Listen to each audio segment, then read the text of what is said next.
Hi folks, I'm Alan Watt and this is Cutting Through the Matrix on the 21st of April 2019.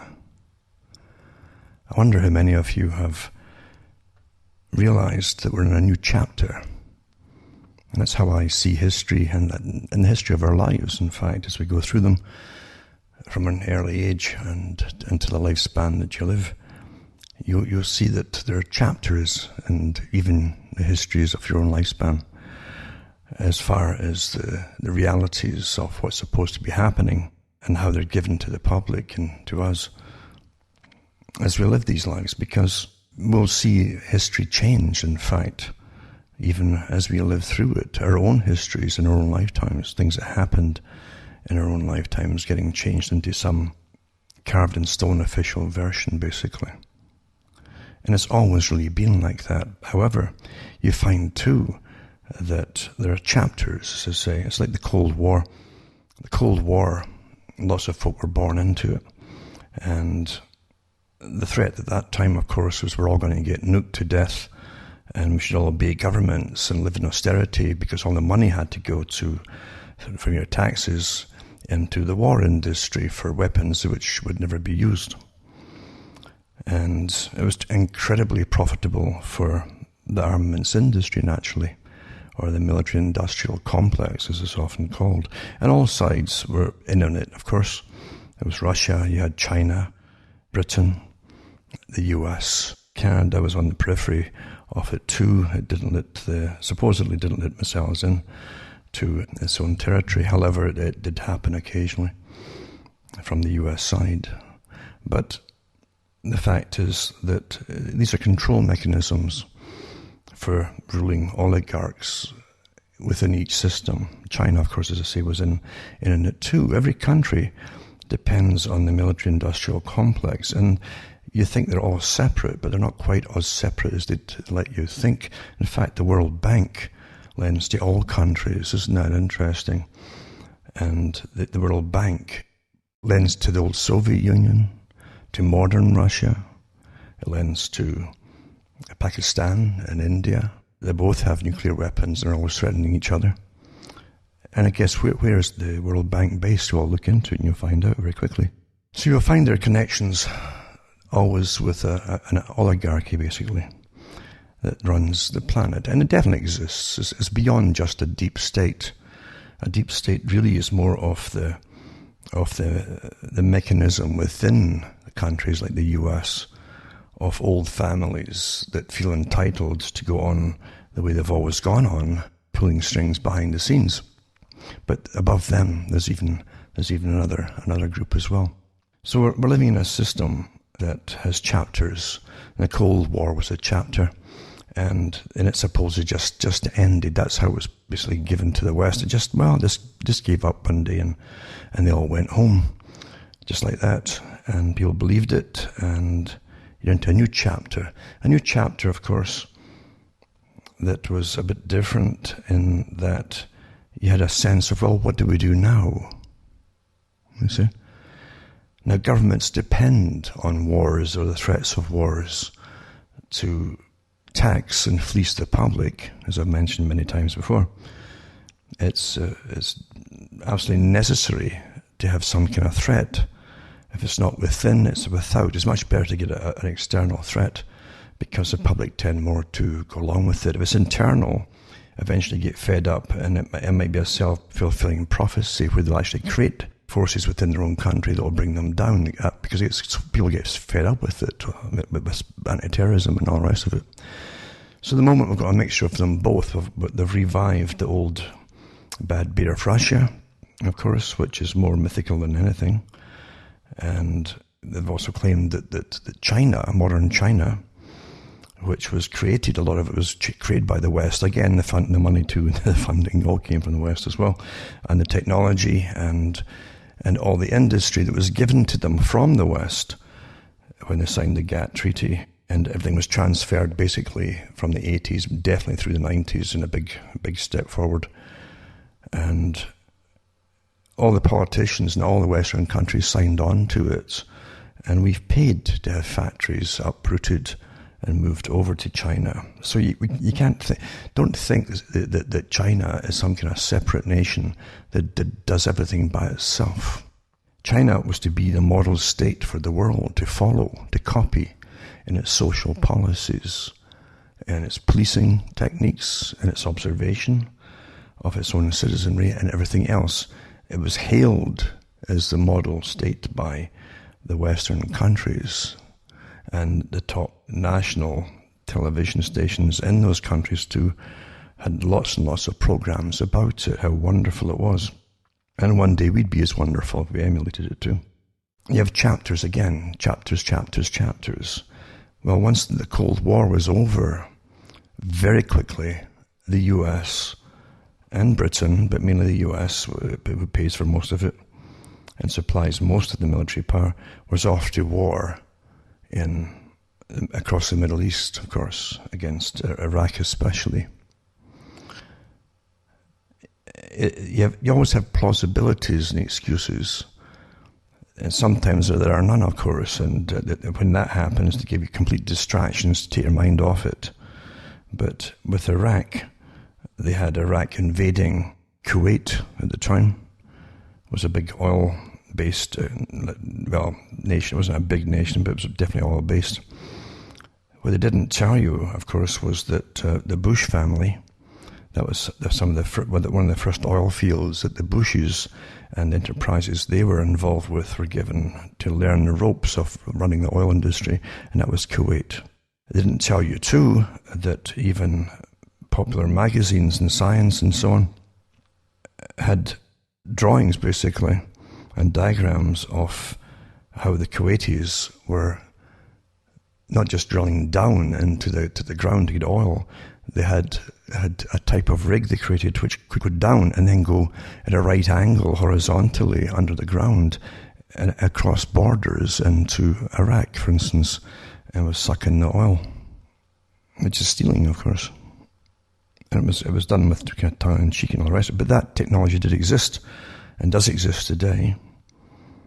And Hussein supposedly had approached the West, talked to some of the leaders of the West and their diplomatic envoys that were sent over to Iraq, and asked permission to go in there and put it straight, because they wouldn't stop taking their oil. That was the reason at the time. Well, that was all forgotten immediately as soon as they went into Iraq, and the full propaganda machine went into action with its nonsense about throwing babies from incubators in Kuwait out the window, and what a monster he was. So, as I say, we're in a new chapter then. We're in this chapter of Middle East. And I knew from then on would have nothing but the Middle East. That's all we'd get told about. And sure enough, that's right to the present time. It's on the go.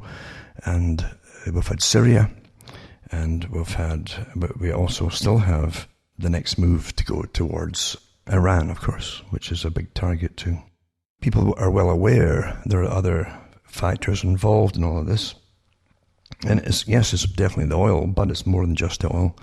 There's other factors, the geopolitical reasons for all of this, of course, as we well know, and other political affiliations tied with the nations of the West to powerful organizations and so on. So we've been going through this lull for this last little while as it's kind of calmed down after Syria campaign, although it's still getting bombed at the moment from outside. You're sitting waiting for something to happen, as I say. But it is happening. You're in, as I say, a new chapter where there are far more stories to do, any stories you find at all in news, to do with obviously authorized mass demonstrations of an international kind. And I'll touch on them tonight, some of them. Because you're in the phase we're in now, we're into the proper Soviet, the new Soviet system. And the Soviet system was to be ruled by councils. Now they have NGOs substituting for those councils, you see. And we don't vote these NGOs in. They're well organized. They're generally picked from students and trained from universities with the public taxpayer paying for all, of course. And they also have foundation money backing it too. The private foundations that really they call themselves philanthropists, but they're not just philanthropic, they actually train armies of what they call social warriors. Now, there's all kinds of names for them. They've got eco-warriors and social justice warriors and blah, blah, blah. But the leaders of these groups are very well organized and they're trained in the Marxist philosophies. The followers don't have to be. They're just young, they're angry, and it's easy to get them wanting to belong to some group or other, and they all do. And so you present the groups to them, you give them their T-shirts, and with the love bombing and the same terminology, because you all have your own terminology in every group, then they'll give their allegiance to the leaders of the groups. And you don't need much, really, propaganda to sway them over, because you keep it simple.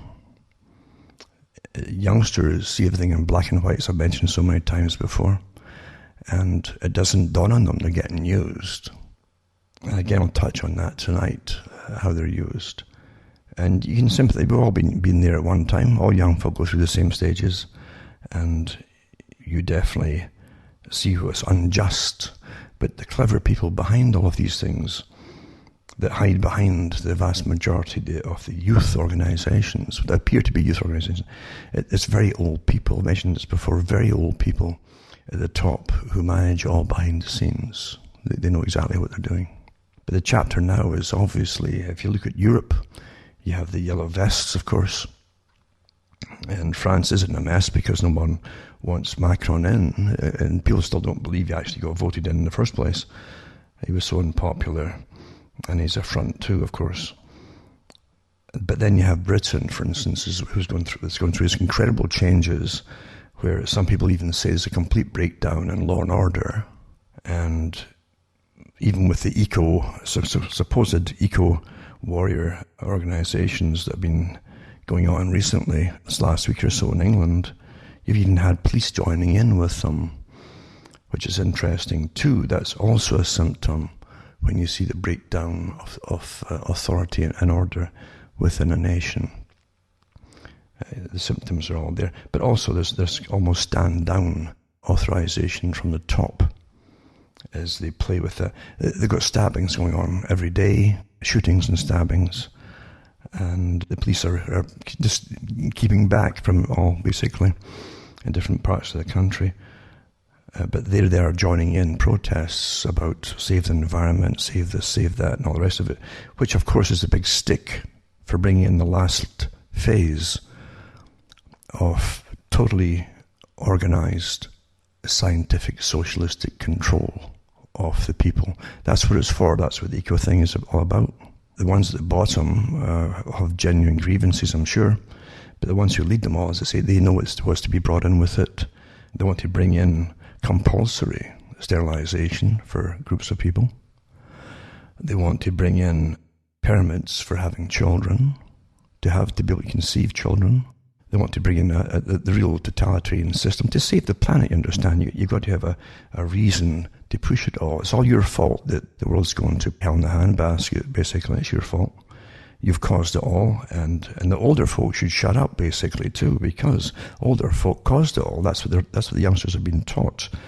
You've got mobs there that are being riled up and stirred up by very simple mob techniques to be used down the road on people, and they'll become violent when it happens. They will, and they're being allowed to at the moment agitate and build themselves up to a frenzy. It's definitely coming. And those that control them are well aware of it too, and they know how far to push it and how fast to push it, or even when to pull it back a little bit. Things don't happen by themselves on that level, on that scale. It doesn't happen.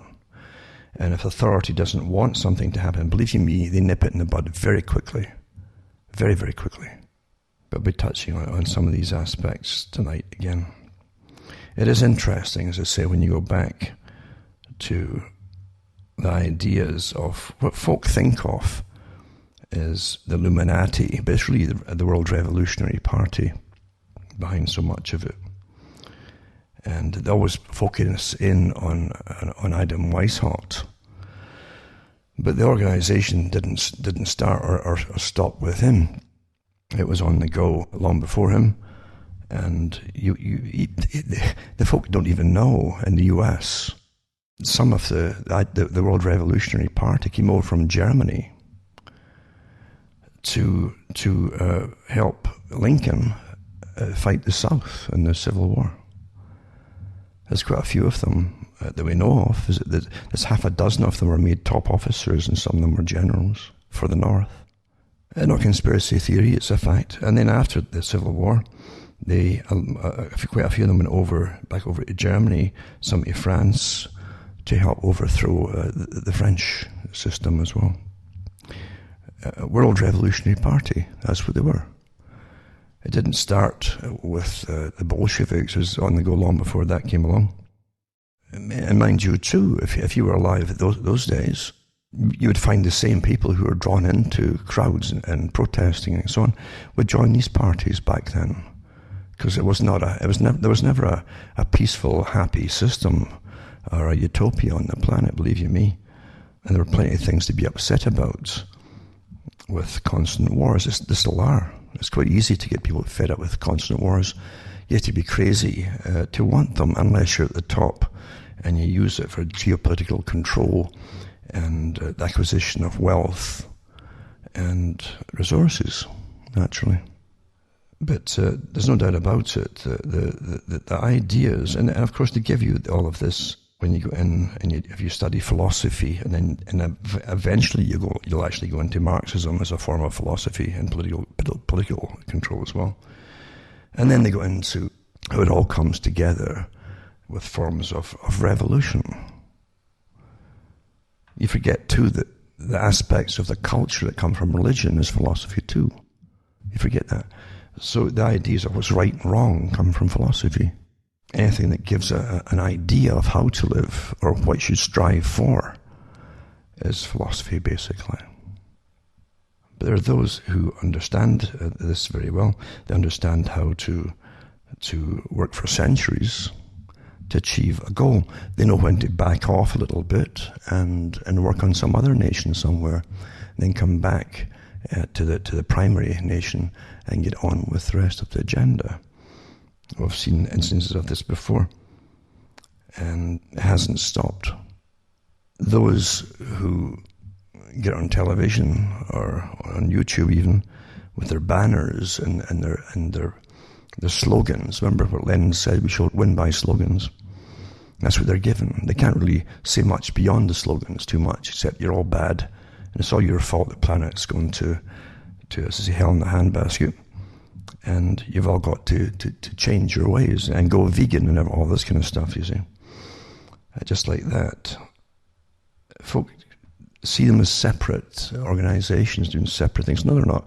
This is all to do with so-called climate change, which is the excuse, and global warming, the excuse that was dreamed up by the Club of Rome, the big think tank, to get the public to go along with their big agenda, which has always been total control through scientific socialism of cultures, nations, all across the planet, international, for a global system, and how they could literally bring down the populations and reach what they would say would be the right number of people that were necessary to basically run the planet, or serve the elite. It's probably a more truthful way to say it.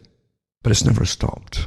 And the last people to ever figure anything out are the ones who are involved in separate protest movements or demand. I call them demanding movements. They always have demands, you see.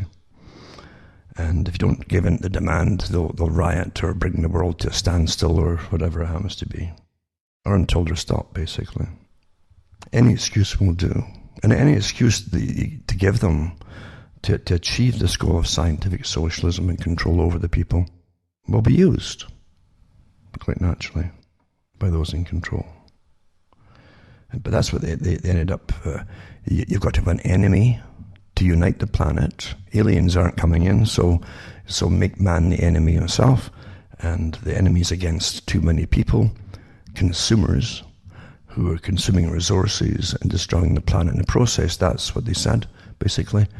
And plague, famine, drought, etc. And, that would fit the bill, basically. That's what they said. And they haven't stopped. And when they make big world, remember, every country signed on to these deals. at the United Nations. Going way back, even before Maurice Strong, and then with Maurice Strong, you had the different agendas from the United Nations at that time too, the biodiversity treaties. They signed more treaties in Rio, and we're all supposed to be subject to the agreements in these treaties, even though we've got nothing to do with it. We don't need to vote on them. They don't even bother telling the public what they're about most of the time. But that's where your agenda for the 21st century came from these private organizations working using the United Nations. And don't forget, the United Nations is there for a world government. Top members, like, not just Bertrand Russell talked about it, you have other ones like Arnold Toynbee, who quite openly in all these talks talked about world government, and the United Nations was set up to be world government and develop into world government. His talks were openly about this. And you have to see what organizations that particular guy belonged to. But they didn't hide it, especially right after World War II.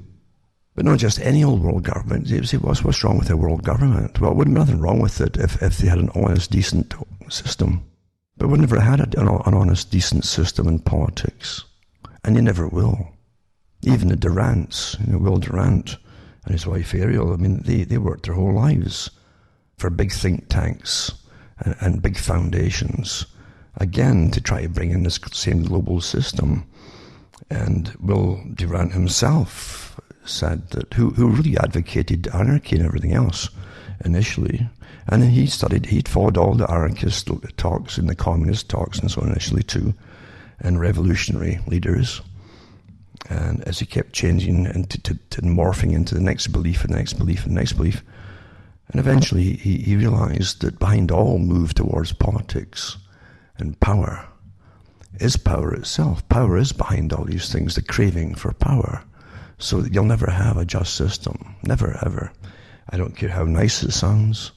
The Soviet system, the Soviet charter they had, was wonderful to read, but it just didn't exist in reality.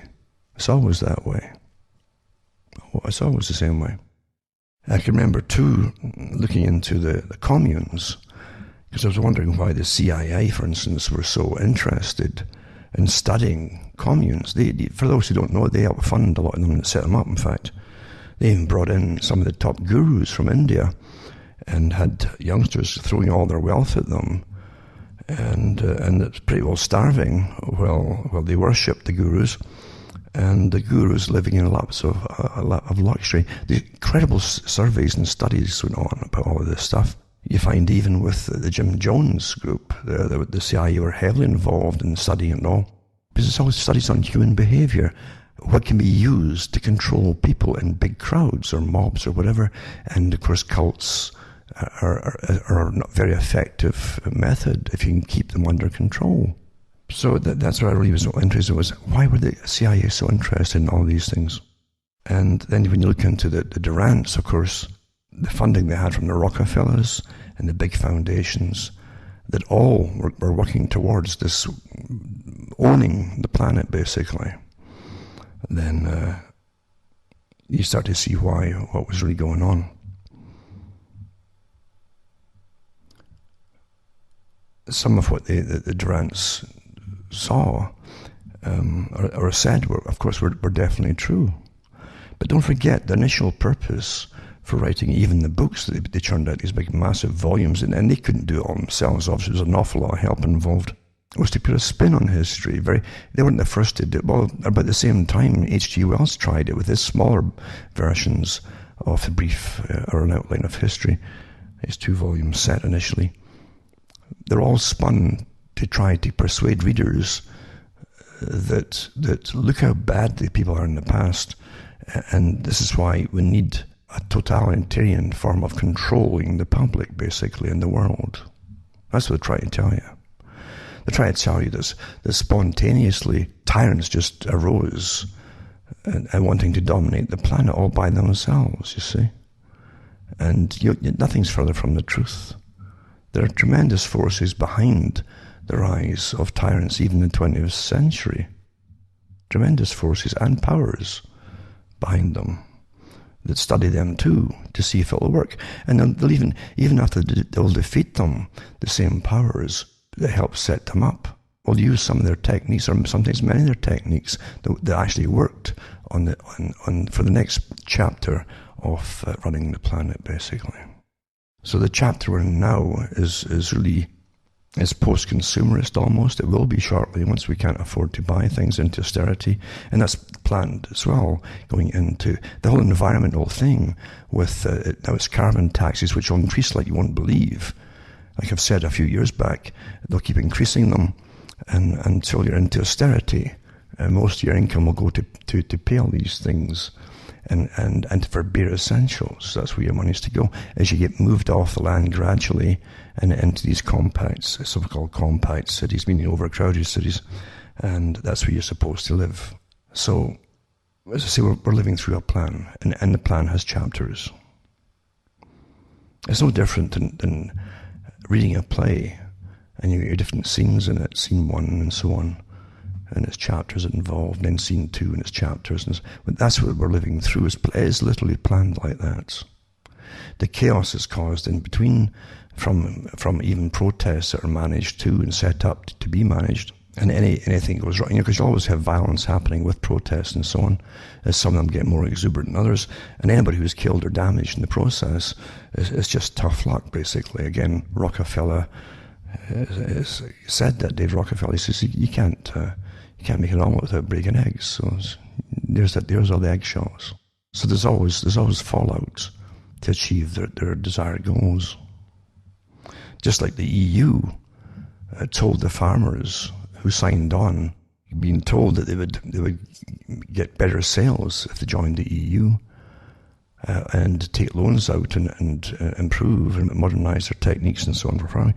Well, they took out the loans, and then they were all written off. They couldn't even sell their produce because bureaucrats decided who could sell what to where, etc., and how much was to get dumped in the ocean, like butter mountains and milk seas, basically dumped in the sea to keep prices up and to allow only certain other farmers from certain countries to sell, and everybody else at home couldn't even get their stuff sold at all. That was a lot of suicides because bureaucrats under scientific socialism ran and still run the EU today. So much so that even some of the top dissidents that were against the Soviet Union came out and said that this EU is actually going to be more socialistic and more dominating and tyrannical than the Soviet Union ever was. They saw it right away with the laws getting passed by the EU. The EU was never meant to be democratic, for those who haven't caught on to it. Some of the leaders have said that. Again, it's scientific socialism. People will love it for a while as they just throw money out, but eventually you're going to pay for it all, big time. That's how they really do things. Old techniques and bread and circuses. Folk they don't even figure out where their money's all coming from, as they spend at the moment, having great fun, because they're not producing much, are they? When the piper calls the tune, you all have to pay up. That's how it works. I could give you a little example of how well-known people that are put in front of the rest of us to set the pace, basically, for cultural changes, know exactly what they're doing and how they present whatever it is to you. That's been authorized, obviously, in the first place by those who rule.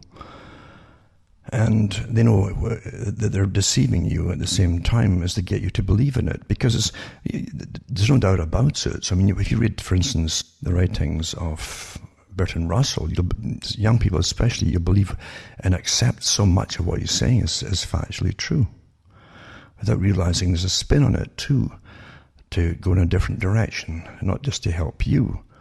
It's easy to point out the failings of society, very easy, but they never ever give you the fix for it, really. They might give you a type of fix, but it's not that at all. They want power over the public to bring in this scientifically controlled system. Free will is an enemy, an absolute enemy to those who rule and who are bringing in this system. But he's an example of how it can be done, to show you how it's understood by those in the know.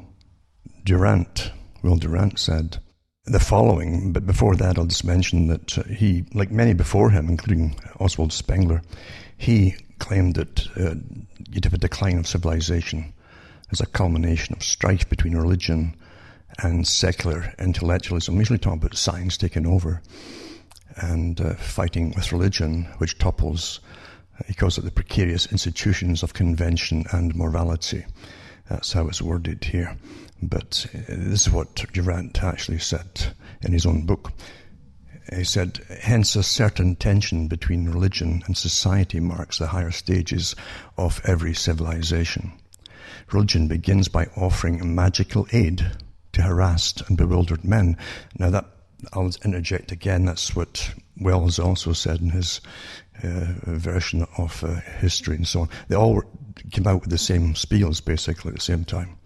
He said, and it goes on to say, it culminates by giving to a people that unity of morals and belief which seems so favourable to statesmanship and art. It ends by fighting suicidally in the lost cause of the past.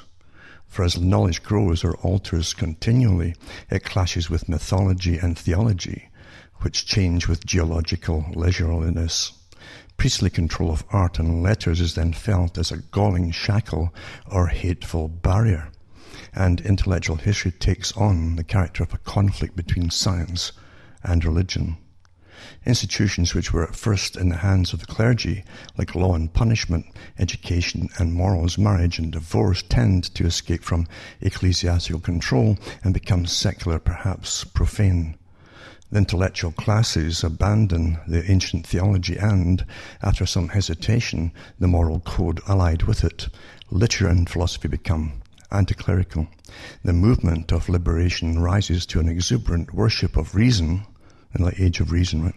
And falls to paralyzing disillusionment with every dogma and every idea.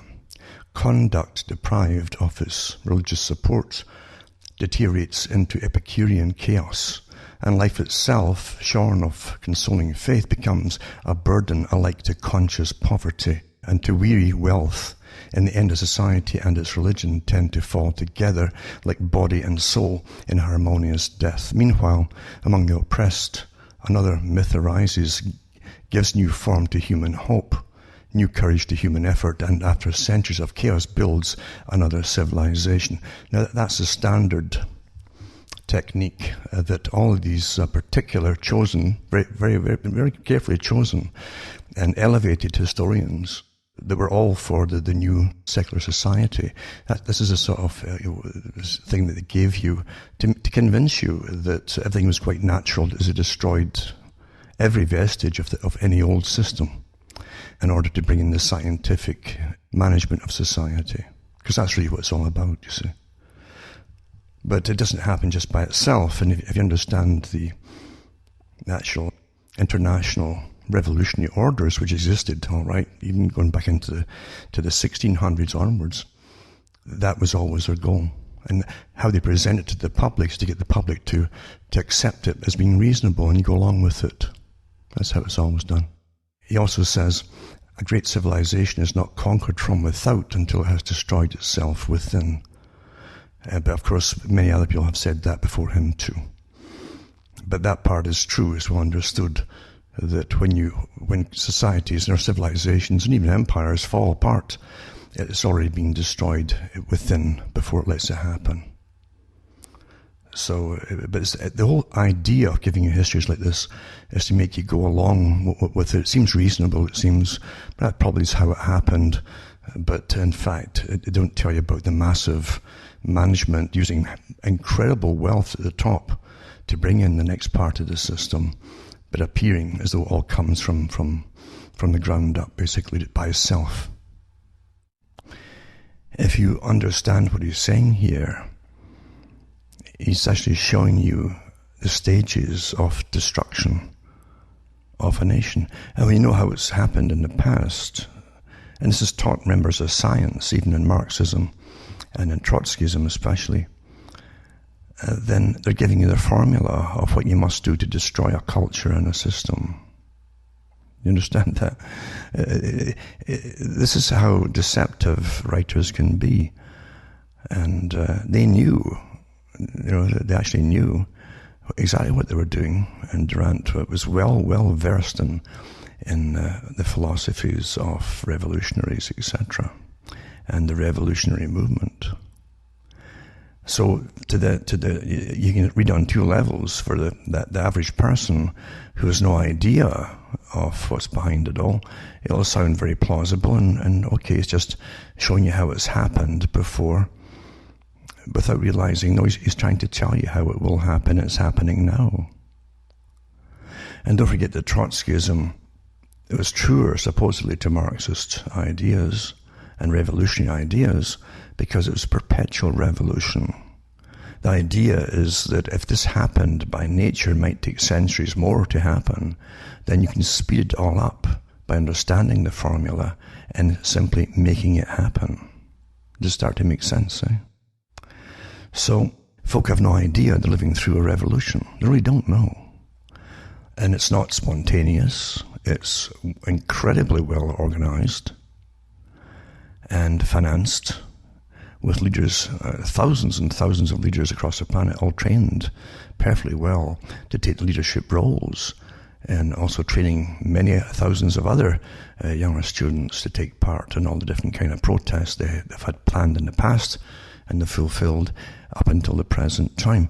Have you ever wondered why? And I think a lot of folk may have wondered this, that have lived long enough, why the big massive protest movements against the bomb, for instance, the atom bomb, just disappeared. They just disappeared. Massive movements. There were quite a few per year across the world, and whole families would join in these things. They just disappeared. And even when the first Gulf War happened, again, there was this incredible absence of protests. Every movement out there literally takes its orders from the top. Everything's organized, so you always have leaders at the top. And when the leaders are told to stand down, they do stand down, and the followers do the same thing, obviously. We've lived through war since Gulf War I to the present time, in Afghanistan and Iraq, across to Libya, Syria, and they've got Iran lined up, and a few other ones too, of course. And where are the big movements? The movements are against us all, because there's too many of us, they say. We're destroying the planet. We're the enemy now, not the bomb, not massive warfare. We're the problem because we exist and we consume. If you exist, you'll naturally need X amount of food in your lifetime, so much clothing in your lifetime, even the basic stuff in your lifetime. And they don't want to give that because, you see, there's only so much resources to go around. Scientific socialism. You understand this? It's all the same movement from the wars and revolutions in the 1800s and the 1700s even to the present day. As it's ongoing, it's well organized. It's very secretive. It has its own groups, brotherhoods, sisterhoods, you name it. And you have different levels, just like an army of generals all the way down to junior officers and NCO types down to the bottom level. And the vast bulk of them don't really know they're being used.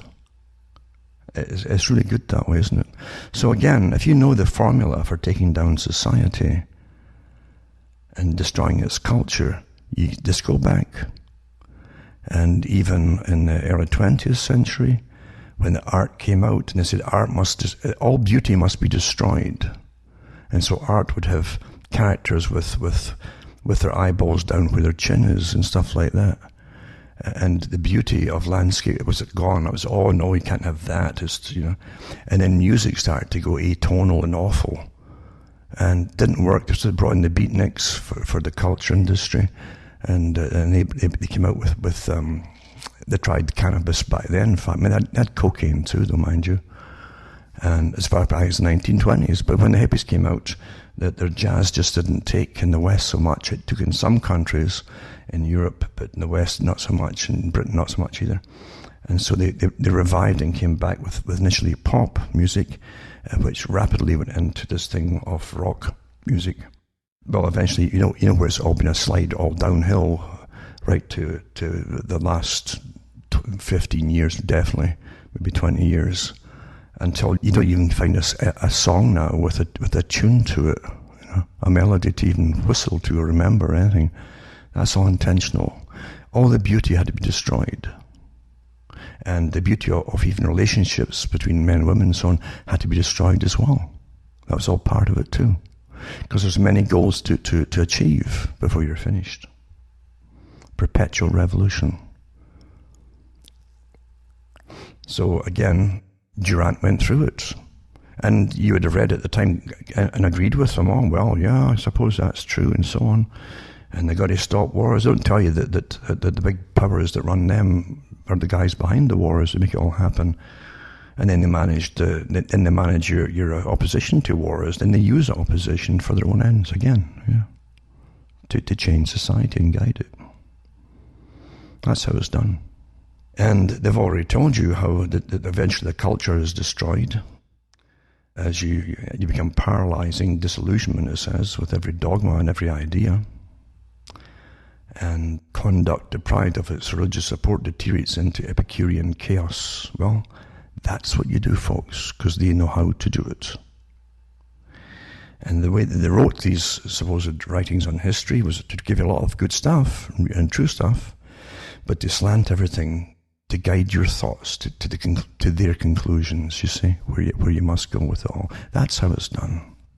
And then you go into I mentioned the Huxley so many times, but you have no idea how important it is to understand these players who helped set up UNESCO, or like Julian Huxley, who said openly that they had to dethrone basically humans from this big pedestal that they're on, and bring them down, because only then would you allow the horrific things they have planned for you to happen when you've been dehumanized. Do you understand? That's what I'm telling you.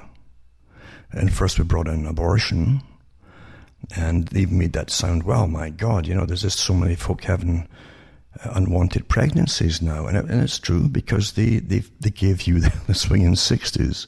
And sex, right? That's what was promoted from the top, not from the bottom, the top down.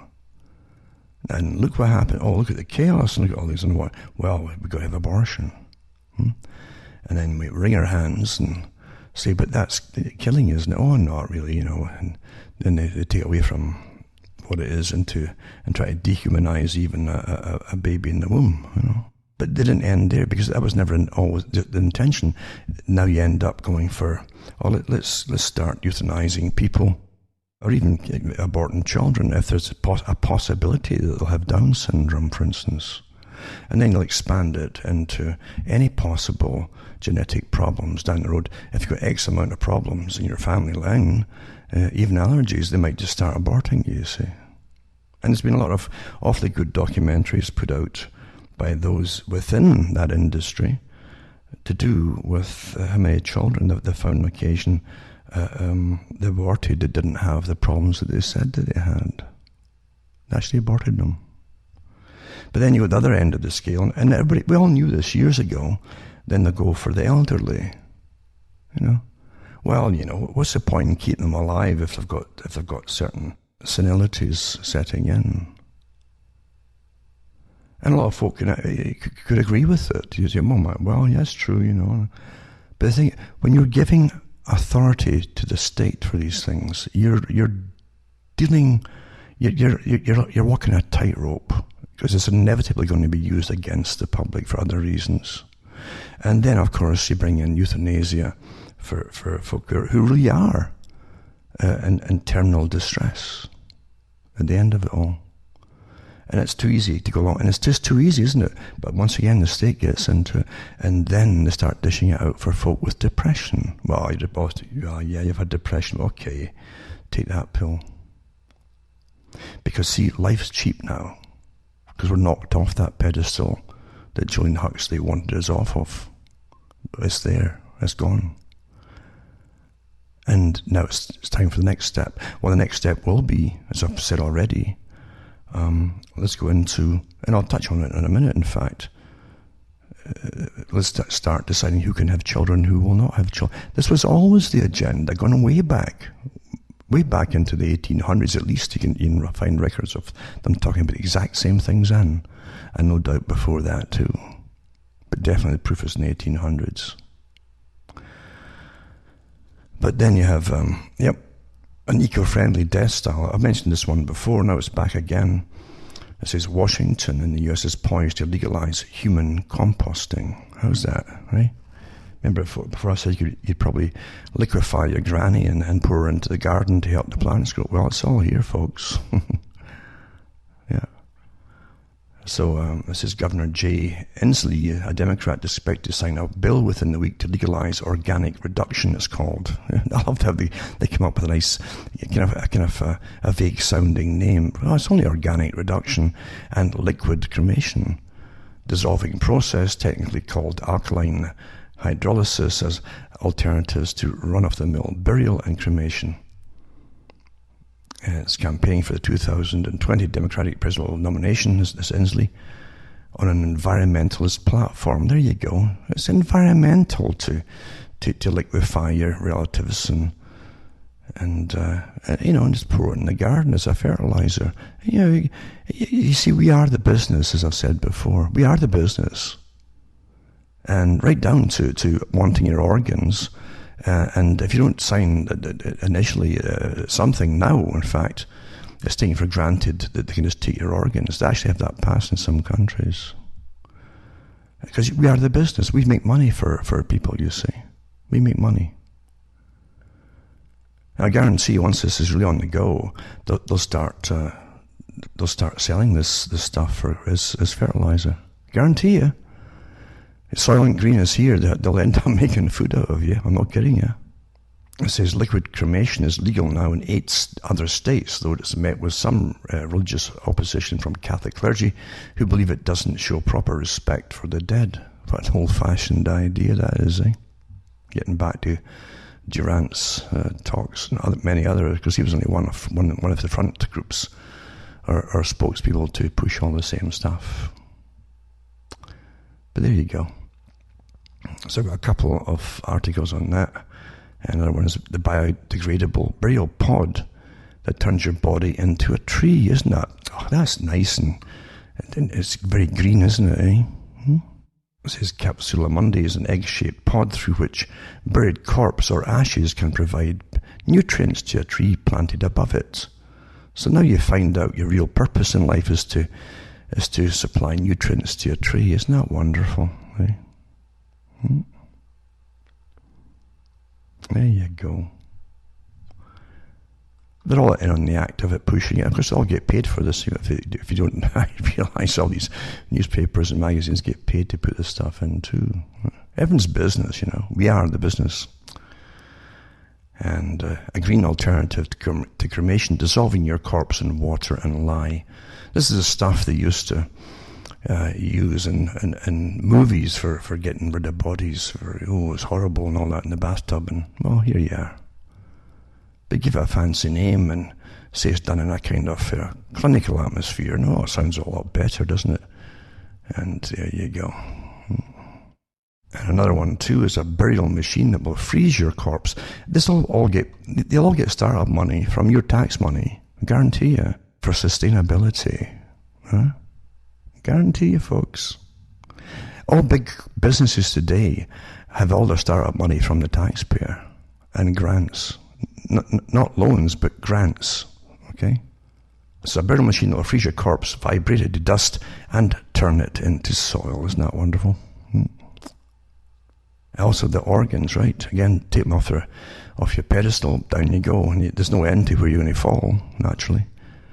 There's a man who experienced the terror of waiting for a new heart as back to leading charity, and there's a call for a change in organ donation law ahead of a crucial vote at Holyrood today. And this is in Scotland, of course. Scotland's very far ahead, actually, in socialism. But this is 25-year-old and so on. It gives you his life insurance. You feel sorry for the guy, absolutely. But you see, it says here that supporting the British Heart Foundation, Scotland, who are calling on members of Scottish Parliament to back the Human Tissue Authorisation Scotland Bill, which proposes changing the law in Scotland to introduce an opt-out system. See, before you had to opt in, you see. Now they just take it that you're all opted in, even if you signed in. It doesn't matter if you signed anything or not. So now you have to sign an opt-out system. See how everything's reversed? They always give you one thing, then they'll change it when you're kind of used to the idea. This would mean that everybody would be automatically considered to be an organ donor unless they opt out. Most folk don't know. See? But anyway, that always give you true stories, heart-wrenching stories, absolutely. But what's behind it all? Then Britain, for the whole of Britain, plans for an opt-out organ donation scheme to save lives. It's the same thing as you all got to go into austerity to save the planet. They've always got this slight plausibility somewhere, you know what I'm saying? And then when you find out what they're up to too, and there's a lot of horror stories to do with what they do, with even the bodies once you die. It really is, you know.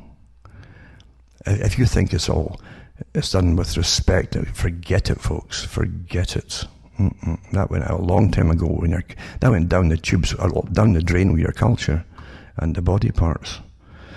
But here they give an example of pigs. Right? Pigs, they're taking their brains out, and then they put a fluid through them to try to revive the brain. Do you think they want to just fascinated with making, you know, pigs intelligent or something?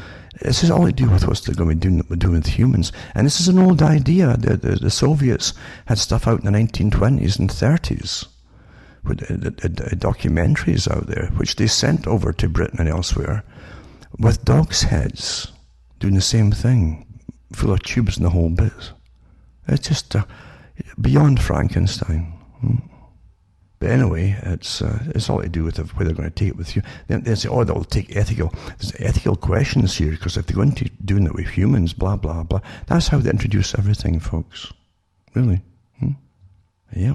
It even goes into what they're doing. It says this could have practical and ethical consequences for organ donation. In some Europe, they don't care about the folk when they're just cannibalizing your body parts. But it's all, you know, consequences like legal. In some European countries, emergency responders who cannot resuscitate a person after a heart attack will sometimes use a system that preserves organs for transplantation by pumping oxygenated blood through the body, but not the brain. See that? Just keep the organs that they want alive, eh? But if they use the one for the brain as well, how many deaths are you going to get as they keep resuscitating you? Even your brain's separate. Because you'll remember it, you would think, wouldn't you? Again, you're into horror and sci-fi, but it's here, folks. And when science is in control, when you have tossed out all the things it gave you, any respect for humanity at all, like the sacredness of being human and having life, when you've tossed out the window and put science in charge of it, there's no end to the horror, folks. There really isn't. And, you know, it's not my decision. A lot of folk will go along with a lot of this stuff. Oh, well, you know. But I'm just pointing out consequences to things. You got to have a few folk here and there down through history to tell you the consequences. Really. This big push now, if we don't save the planet now, we're all going to die in so many days and so on. Remember Prince Charles tried that some years ago? And that went down the tubes and we all forgot about that, and we didn't die and the planet's still here. Well, they always revive these scary, terrifying stories, you see. And we're all going to die in so many hundreds of days if we don't sign all this stuff now and sign our lives over to the scientists to run our lives and blah, blah, to save the planet, yada, yada, yada. So the organization, one of the organizations with a little logo, with all the little symbols, it's interesting to look at their symbols. In Britain, it says to target Jeremy Corbyn on day 3 of Extinction Rebellion. It's called Extinction Rebellion. I keep telling folks, you know, these are revolutions, and they'll use the same terminology, and they're authorized, obviously, just like the sexual revolution was authorized. And it was a cultural revolution. Again, it's Marxist. Cultural revolution, you see. Destroy the culture, the whole bit. Let folk think it's happening by itself, and then you're up with chaos. Then you bring in a new system. Anyway, they're talking about the climate protests. They brought London to a standstill, and some of them went around smashing the windows of different corporations, etc. And been allowed to do so. Massively organized, though. And then they have the radical, the social warriors for veganism, they call it too. They're in part of it, because that's all part of the UN agenda, isn't it? Oh, they create methane, so become vegan. And these terrible meat consumers are causing the problem too. You see, your army, they've covered every base here from the United Nations and the foundations that fund these armies. And they are armies of NGOs. Every aspect of it. And shortly they'll be going into the countryside and attacking folk who live in the countryside. They're already doing it with farmers. It doesn't happen by itself. It's not separate groups doing their own thing here. They're all organised from those at the top. So they're talking about the first estimate of the financial impact of the so-called climate rebellion came as activists targeted London's rail network. They actually wanted to go and do their airport too, but the cops had to stop them there. Apparently millions of pounds were lost in currency and business because of these massive organised, funded, massive NGO armies. These social warriors for veganism and for this, that and the other, Extinction Rebellion. They want more carbon taxes, they want no cars at all for the public. That was all part of the Agenda 2021, folks. All part of it. No meat, blah, blah, right? Then you have David Attenborough again, who already did the latest thing. I heard it last week, I think, with supposedly the seals getting driven over Arctic ice, etc., because they didn't know where they were going, blah, blah, blah. It's then the stuff's melting. No, it wasn't melting. It's because of the polar bears, according to other people there, were chasing. This is what they do. They go after these things and drive them over the edge. Then they go down below and eat them. He's been caught before doing this, said David Attenborough. So we're running out of time to save the planet, he says. This is the big scare tactic, you see. David Attenborough warns humanity faces its greatest threat in 1,000 years and calls for urgent action to tackle global warming. I've had the longest winter I've ever seen here. The snow's still outside, but it's melting, but it's still out there. Huh? Like it's from September to now. It's getting to be more of the year, more and more of the year. As they spray the sky and talk about geoengineering quite openly now. So he is getting them all worked up, blah, blah, blah. Now let's go into the other part of David Attenborough, right? Remember this article I read not so long ago, 2013 it was? David Attenborough, humans are a plague on Earth. Does that sound familiar to other great heroes that gave you in that movement? So it says they're a plague on the Earth and need to be controlled by limiting population growth, according to Sir David Attenborough. And he belongs to Optimum Population, the group too, with Porritt, the other guy, Porritt, remember? I think they call him Lord Porritt or something they call him. But he's a patron of the Population Matters, he says. So, he says they have the right to decide who's going to have children, who will not have children, eh? There you go. That same old agenda that's sold goes way back to even the founders of the Fabian Society, you know? Yep, it's all here, folks. Another one, too, was that we must act on population, he says again. He's in with Paul Ehrlich and all these same characters that were going to give you the coming ice age, and they changed it to global warming. Now they're just trying to climate change. Same group, limit population. Remember the population bomb? Boom, boom, boom. Yep. There you go. So he's gone on. Mind you, I mean, the United Nations too, I'll put some articles from them. We will come to the UN. Eco-clubs in schools will empower students to participate and take up meaningful environmental activities and projects. You see? It's all part of the indoctrination of the children, so they become eco-warriors and vegan warriors and eco-green club warriors and all the rest of it. And don't forget what the Green Party is all about and what it used to be called, eh? For those who don't remember. Don't they remember what it meant, say? And it was called the Ecology Party, initially, when they first came out with it. Then they changed into green politics, because that would be the new party for the planet, for scientific socialism, folks, and to manage us all. There you go.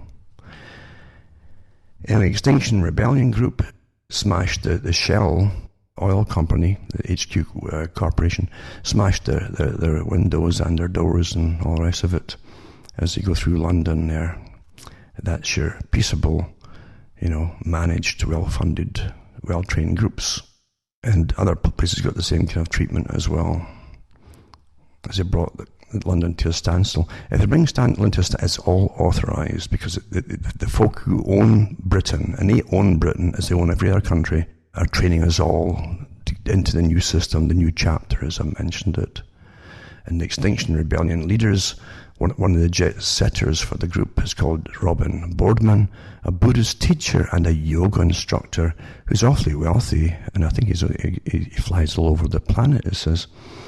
So a leading Extinction Rebellion activist who said that air travel should only be used in emergencies, that's for all you, lives a jet-set lifestyle, taking skiing holidays and visiting global landmarks and enjoying walks along palm tree-lined paths. Isn't that wonderful?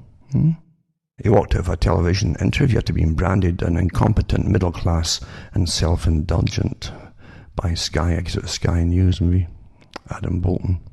He fights for other things as well, not just climate change.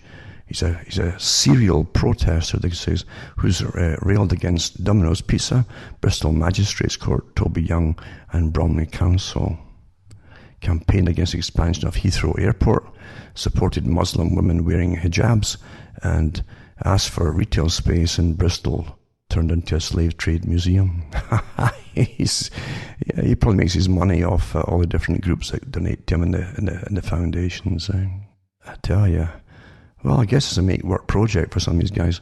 And then you've got an article here too. It says, from David Attenborough to Rob Hopkins, founder of the Transition Town Movement. This is our part 2, Transition Town Movement. The Observer Ethical Awards has honoured many movers and shakers in ecological and social justice. So I guess so what is social justice? Think about it, folks. Who decides what that means? So it seems fitting to launch our 6 awards by profiling the 20 global figures who've exerted influence in 2000. This is back in 2011. For those in our list, the coming year might be best be described as take your partner's time as activists and corporates scramble for power. And we're predicting some unlikely marriages ahead. And it's true, it shows you who teams up with whom and what corporations team up with some of these eco-warriors for you, hey? You can get awfully wealthy if you get in with the right ones.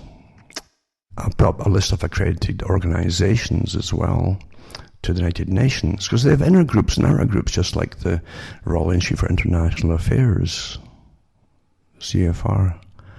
And you can get on their observer status group list, or you can just be an ordinary NGO, etc. And get, again, the leaders get awfully well funded, but they've got them in every country, well organized across the planet. And we look into the foundation money they all get, it's just incredible. Tax-free foundation. Again, back to Weishaupt, he said that they could actually create philanthropists that would then guide and help rule the world. Well, here we are, folks. The big foundations, tax-free, charitable foundations, owned by the richest corporations on the planet, or corporate owners. And also, Jonathan Porritt, he's a guy who's in with the Optimum Population Trust, etc. And it says here, he's Sir Jonathan S.P. Porritt. Early life and career gives you his life, etc. But he's into the Ecology Party, which is now called the Green Party of England and Wales. He's all for reducing the population, etc., and really running the world with an iron fist. He's in with David Attenborough and other ones too, and again with Paul Ehrlich and the rest of them. And by the way, Paul Ehrlich's wife is on the board of the Club of Rome that came up with the idea of what to use, which was the climate against the people to save us all. I'll put all these ones up for anyone who's interested. Most folk don't care, but you never know. This article too is about what happens at the end of the protest, you see, for the environment and veganism and all that. So they go to another protest, which is the cannabis one. They have it annually, apparently, in nearby Hyde Park. They have a big pro-cannabis party. So all the ones who don't want to eat meat and so on and are all about destroying businesses and corporations are all moved up to the pro-cannabis party and joined them. There you go, folks. There you go. So I'll put all these articles up for those who want to have a look at it. It says here how Cotswold conspirators have 4 key players in the Extinction Rebellion, that's what they call it, eco-mob plotted chaos in London from vegetarian cafe and leafy market town. They're pretty well heeled, believe you me, folks, but they're just the fronts to Because above them, you've got people in business suits at the very top. The top backers, remember, are big corporations, including the energy industry. Because they get so much funding to go green, eh? Isn't that awfully lucrative for them? And then, of course, I mentioned last week, too, that Zuckerberg now has calls for global internet regulations. New chapter again, folks, as they take basically all your freedoms of speech away from you. The whole thing with Assange is a warning to everybody now. Because the gloves off, the velvet gloves off, and you see the iron fist, that's a warning to everybody that they're not going to, now it's time to rail in any rights that you thought you had. You're getting taught that you don't at all. Fear is an awfully good educator for most people. And when it gets really bad in totalitarian systems, you get terror that's used on the public, as some of the totalitarian systems in the recent past should have taught us, in fact. It doesn't change, does it? Interestingly, Notre Dame Cathedral, because the fantastic photographs just before the fire started, and by folk who were even getting married in it. Incredible history there. And was even amazing to musicians and so on is the acoustics in the place and how they understood acoustics, where even the big pillars had sub-pillars around them, these thinner pillars, and they actually cut, literally, it's like woodworkers cutting it against the grain of stone to get a certain pitch, tone off it. And then the smaller, or these thinner pillars around the main pillars going up, and these literally helped the whole church vibrate when the organ played the different notes. Just astonishing, really. Well understood such a long time ago when it was built, Oh, another one too, to do with geoengineering. I mean, how can you even keep blaming the public for the weather when they're causing it to change? Remember the article that said a few years back, from geoengineering groups and universities, if they were ever geoengineer, it could cause chaos, especially when they're going into it. Never mind the human fallout and health-wise, but also, and again, even with aluminum and so on, and how it would affect the plants, and maybe us too, our health. But they said that going into it, to get loading doses enough into the stratosphere, could take years, and you would go chaos. It'd be upset the weather patterns and the stream, the jet streams and so on, patterns, until it stabilizes, and then you couldn't stop it, because if you tried to stop spraying it, once you'd done that, it would go through the same chaos as it tried to revert back again. It could last for years. Does that kind of ring a bell? We're going through a bit of chaos right now as we go into it all. Anyway, this is presidential candidate Andrew Yang thinks rogue geoengineering could cause a war. He wants the US to take the lead before it happens. So here's a call for more geoengineering, just in case the Chinese do it first, eh? So this is an article. It's quite interesting for me to read this one, and I'll put this one up for you too. For anybody who cares, life isn't all just doom and gloom. You get a good laugh at the cons that go on as you're all getting brainwashed, basically. It's quite interesting to see. And Energy 202, study renews debate about a radical climate solution called geoengineering. It's by a reporter, Chris Mooney, covering climate change and so on, energy and environment. I'll put this one up too. It is quite something. It's just quite something, as I've mentioned before, how we're in a new chapter and power is reasserting itself now. They had to give you 20 years of the internet to get hooked on it, to make sure you stay on it, is to take all your rights away. Most folk now are quite content with really good nudging. They don't even know they're getting nudged all the time in real time to think the right things, look at the right things, meaning what they want you to look at, and to avoid the things that they don't want you to look at, and to train you to be good, you see. And that means just obeying your bosses, and they'll leave you alone. That's the standard thing all down through history, isn't it? But so that's about all the time I've got for tonight, unfortunately. It's kind of flown in again. It always flies in, doesn't it? And yet, there's nothing much I can do about that. It's just the way it is. Hope you're all doing okay and surviving. So many folk are dropping off as you get older. Naturally, that happens. But I was thinking too about all the good music we had years ago, and how step by step they destroyed it until, just like the art, all the beauty had to be taken out of life as they deculturalize you, cause upheaval in society and marriage and relationships and everything else had to be destroyed. And here we are. You don't even have the decent, good, humane music that was meant for real communication about thoughts and emotions from people to people, how it's all disappeared, and all you were left with was anger for a while, and then they give you just meaningless wailing, basically. Yeah? As we go through this period that Mr. Durant said you would do once they destroyed the culture. Here we are, folks. Quite amazing, isn't it? As I say, the only reason I come out with this is to help those who want to know. Most folk are quite content to go along with everything, as long as they're happy at the time. And they've got enough money to spend, enough pleasure and happiness, and quite understandable. But it won't last forever. It's not meant to.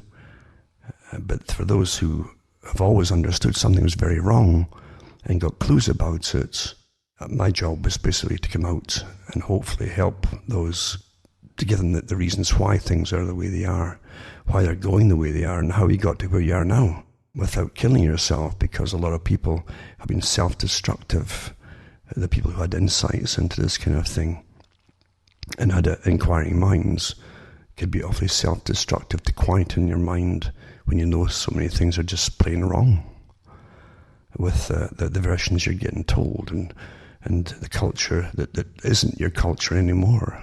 In fact, you have very little to actually believe in much anymore, except authority. The authorities are over you. So hopefully that helps people. And I know from all the years I've had so many folk who've even grown up with me and listened to my stuff, and it's helped them out, and that's a reward in itself, because no one should deprive you, anybody shouldn't deprive anybody of the right to know truth. And you can play with that all you want, with what is truth, blah, blah. Well, the real facts, all of the facts on everything. Instead of just giving you selective facts, they'll spin it off in one direction to be used by someone else's agenda. All the facts. You see? That's how it should be. And news isn't even news now, as you know. It's basically opinions. You have what I think even Aldous Huxley called in Brave New World a kind of infotainment, I think it was called, like information, entertainment combined. That's what you have today. It's all about who's in Hollywood and who's in the latest show on television. And that's not news, folks. No. Not at all. So anyway, I'm glad most folk are hanging in there and getting something still out of it. And as I say, there's no downer in understanding at all. There certainly isn't. For those who are the eternal optimists who've been trained to look at the positive and never look at the negative, there's the people who put on earmuffs as they walk away. They're walking along a train track, but they don't look backwards. It's just too unpleasant. Well, that's their decision, you see. And you've got to accept other folks' decisions. We're in a stage with a new chapter. We're living in an intolerant system where people won't even accept other opinions about anything. They're showing their teeth now. Anyway, that's it for today. Stick in there. Things are changing, obviously.